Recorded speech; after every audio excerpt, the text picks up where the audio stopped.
Isa na namang napakasayang araw. Napakasayang araw dahil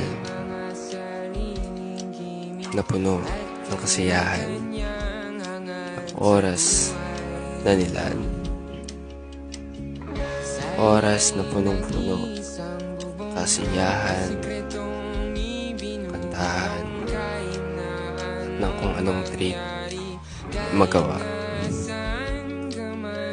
Mayroon na namang istorya na may susulat sa libro ng aking buhay. At ito ay tatatak bilang aking alaala na kahit sa kaunting panahon na kami nagkita-kita, naramdaman ko agad yung tunay na saya.